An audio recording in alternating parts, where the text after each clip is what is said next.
In a part of the Nile Valley that was going to flood soon because of the building of archaeologist Fred Wendorf, made a find that changed the world when he found the Aswan Dam. In 1964, he found a prehistoric burial site which held 61 skeletons near the border between Egypt and Sudan. The Qaddan Society built this burial ground, which is called Jebel Sahaba, about 14,000 years ago. Because it was clear that most of these skeletons had been hurt, his team, led by Wendorf, thought they had found the oldest fight in history. But were these skeletons really the people who died in the first battle? And did there even exist organized war at that time? If so, what did it look like? In this video, we address these questions and look for the origins of war. Recently, Isabelle Crevecoeur and her colleagues re-examined the Jebel Sahaba finds. They do not think the skeletons are the victims of a battle. The dead women, children, and men all show signs of fresh and healed damage. Also, they were not all buried at the same time. This shows that Jebel Sahaba is not a trace of the first battle in history, but a burial place for the victims of ongoing small acts of violence, i.e., raids, ambushes, and the like. The bruises, which were to a large extent caused by arrows and spears, also support this idea. At least 2 skeletons show that people were struck down and then killed while lying on the ground by an arrow through the lower jaw into the head. In some cases, the skeletons have numerous scars. In tomb number 44 lay a 30-year-old woman whose body contained stone splinters from various arrowheads. Like many other skeletons, she has a broken wrist, an injury that usually occurs when defending oneself against an impact weapon such as a club. However, the young woman's arm had healed by the time of her death, which shows that she had been in a fight at least twice in her life. Jebel Sahaba is called one of the earliest archaeological pieces of proof of deliberate violence between groups. However, since it probably was a series of smaller clashes over a longer time, the question remains whether these events can be called war. To get to the bottom of this, we must ask what war is in the first place. What is war? The archaeologist Andrew K. Scherer describes war as a collective effort involving conflict among autonomous groups that includes not only physical trauma, but also emotional and psychological trauma. Firstly, this means that fighting takes place between 2 separate groups. Secondly, a large proportion of these groups are interested in it in some way. And thirdly, physical and psychic injuries are caused in the process. Most historians more or less agree with this meaning. In the eyes of most military historians, however, it lacks an important aspect, namely that of organization. In their eyes, a fight is only to be understood as war if several combatants are organized under a leader and work in a formation and/or follow a tactic. For the purposes of this movie, we add this point to our definition of war. War is organized. Organization does not mean that there has to be a big fight. Ambushes, feuds, and small skirmishes can be considered war as well. In terms of size, the fight in the Nile Valley almost 14,000 years ago could possibly be seen as war. However, it is unknown to what extent the clashes were planned and who was involved. Given the age of these finds, a question arises that has been discussed by researchers and philosophers for ages, namely, if war has always existed and if it is simply part of human nature. Winston Churchill wrote in his book on World War I, "The story of the human race is war. Except for brief and risky interludes, there has never been peace in the world. And before history began, murderous strife was universal and endless." Churchill's view is in the tradition of the political philosopher Thomas Hobbes, who thought that war was in the nature of man and pictured life in a primitive society to be solitary, poor, nasty, brutish, and short. Unlike Churchill, for a long time most historians agreed with the view of Jean-Jacques Rousseau, who, in response to Hobbes's grim scenario, created the idea of a noble savage who lived peacefully in balance with nature. As a result of this, and in the light of the horrors of World War II, many scholars thought of prehistoric fighting as a minor problem. Consequently, they tried to show prehistory as a time of peace and often ignored possible traces of war.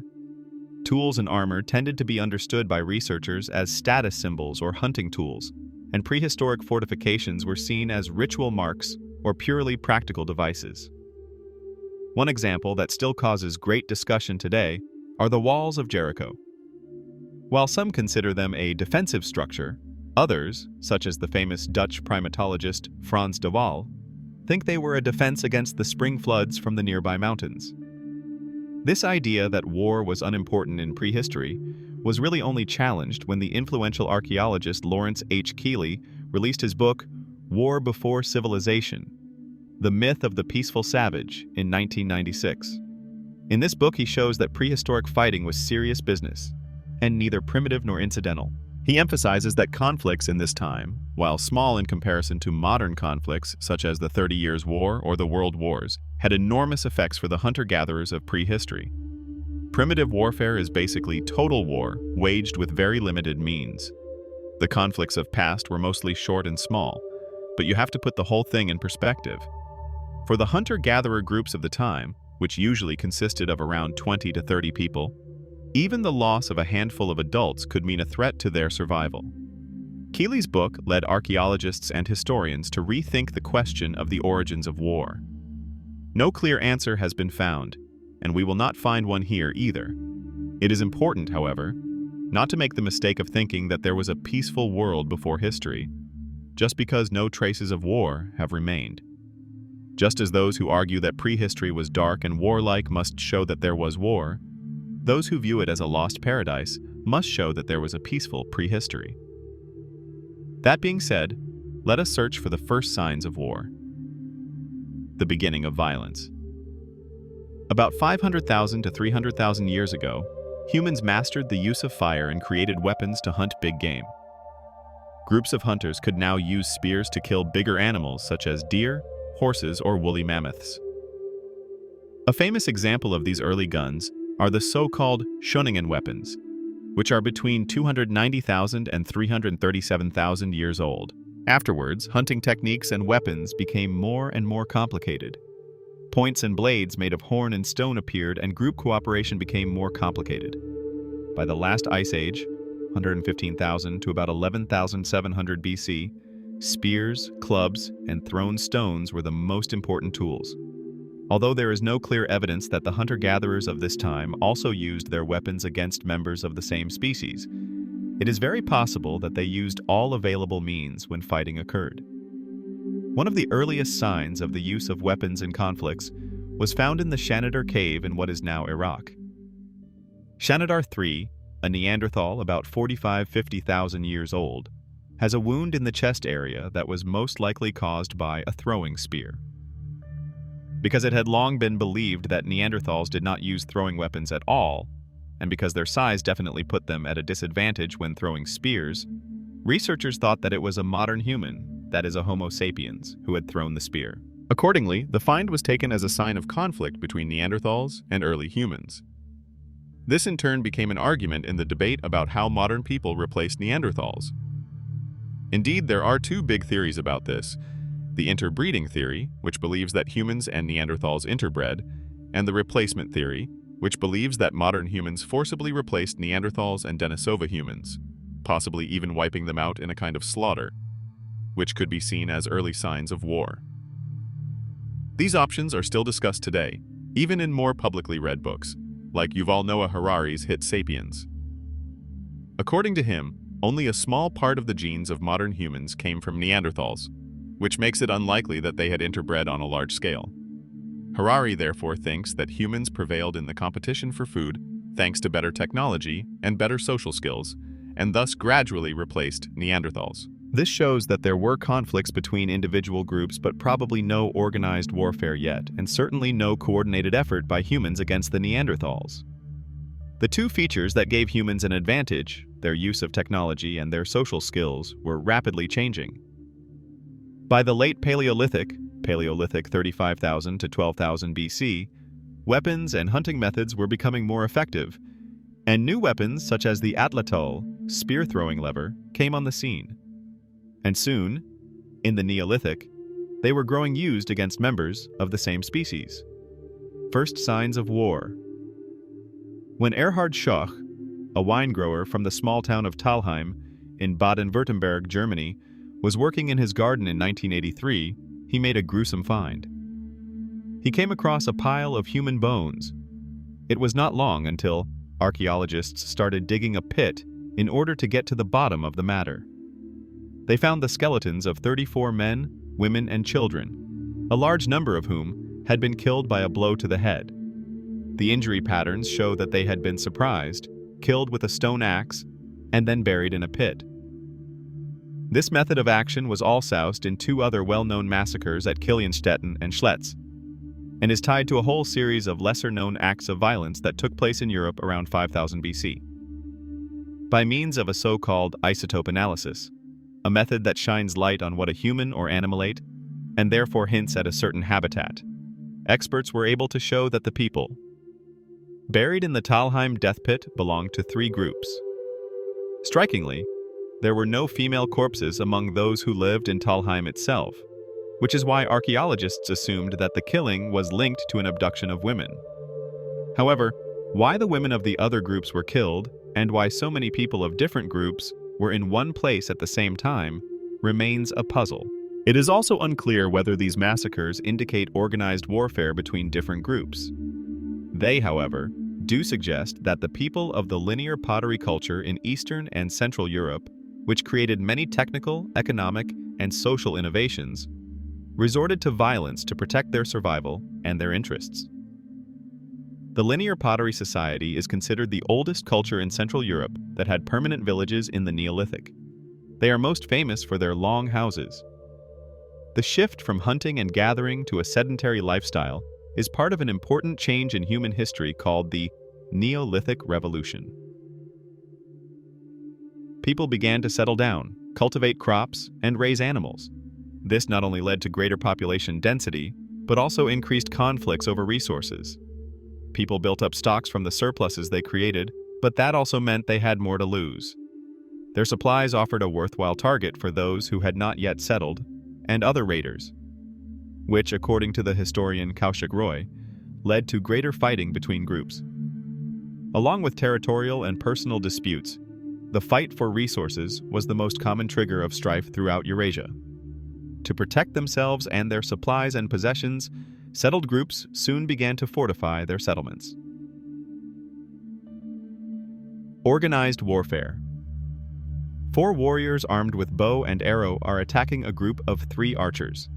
This scene can be found on a cave painting from Morella la Vella in northeastern Spain, which has been drawn a good 5,000 years ago.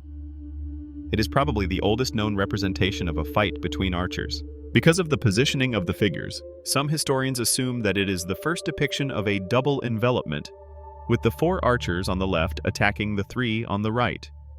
Of course, this is far from evident, and one should not read too much into such illustrations. But taken together with other cave paintings dating roughly from the same time, it can be taken as the first actual indication of cooperation and tactics, and thus the 4th condition of our definition of war organized action.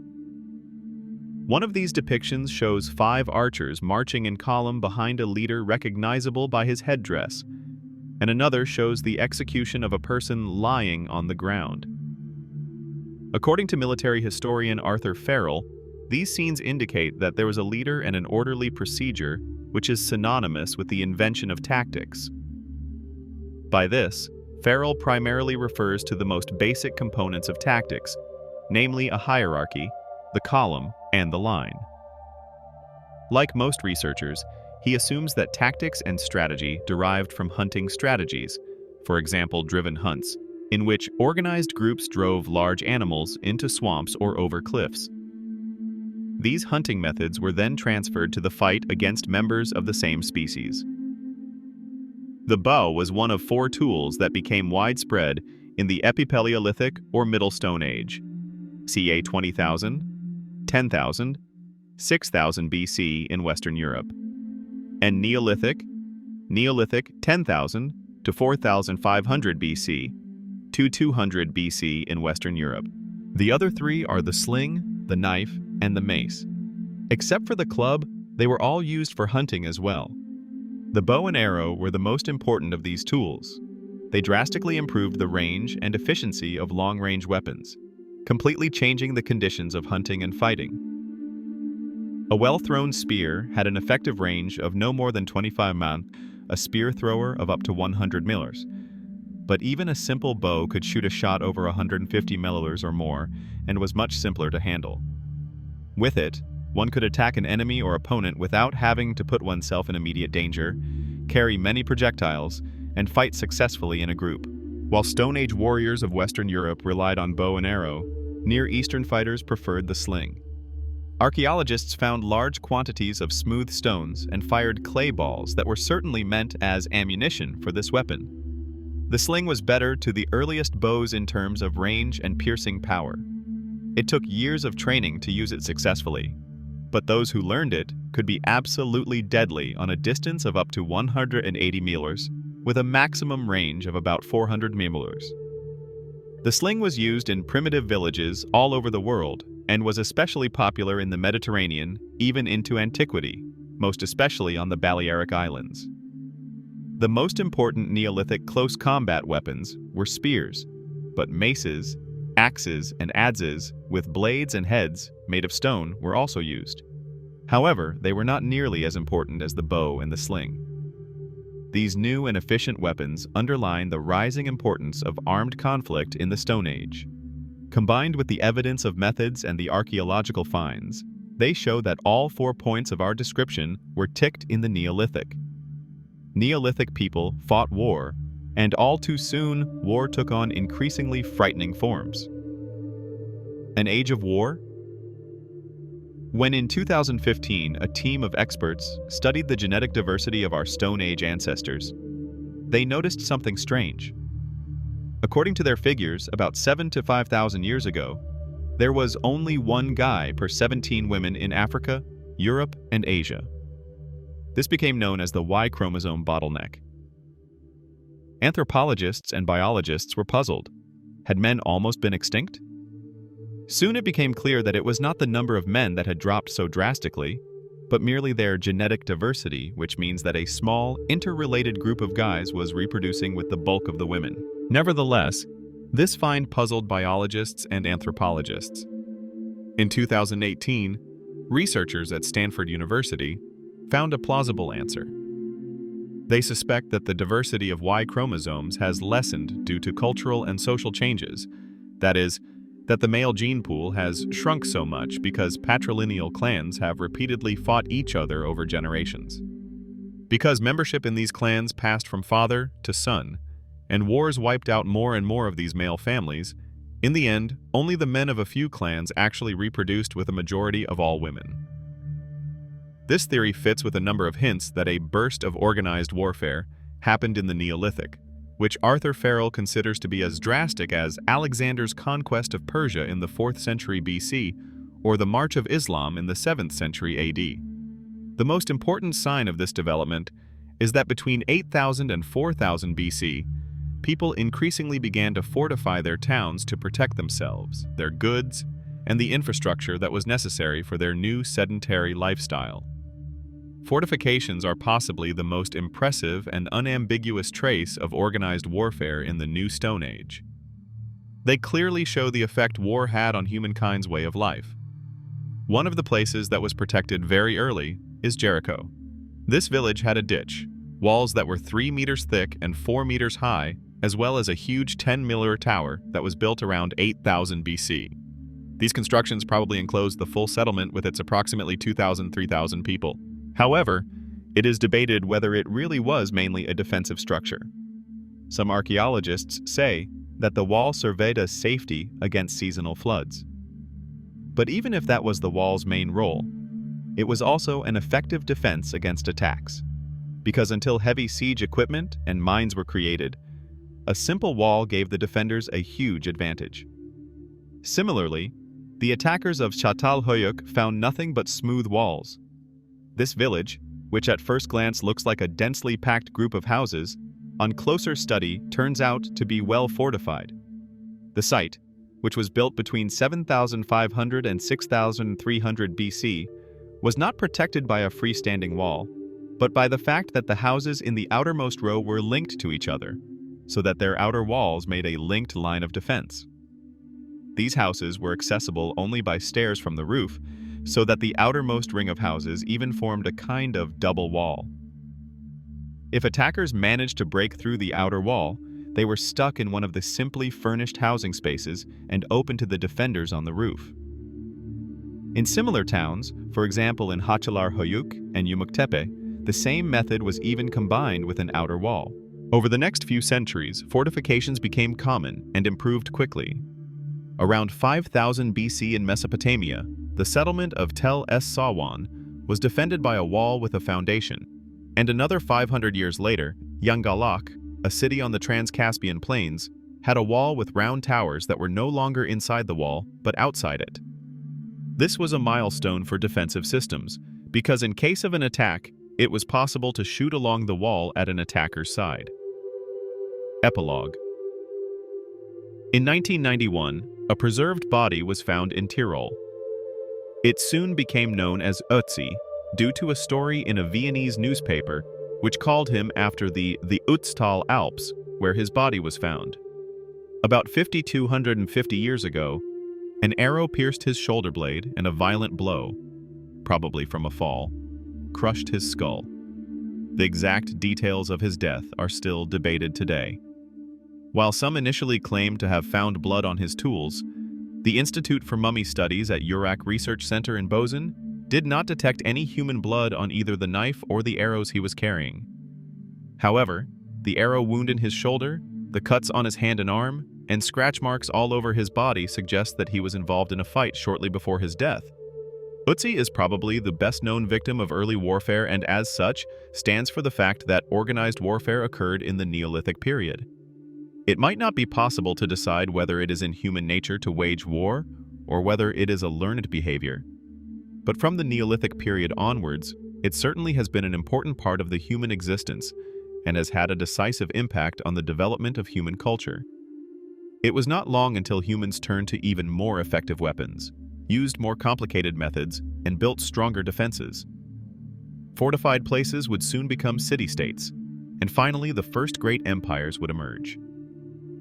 Cities and empires escalated war to a new level in the Bronze Age, and henceforth war, unlike any other force, would significantly shape humanity and the course of history. But this is a topic for a future video.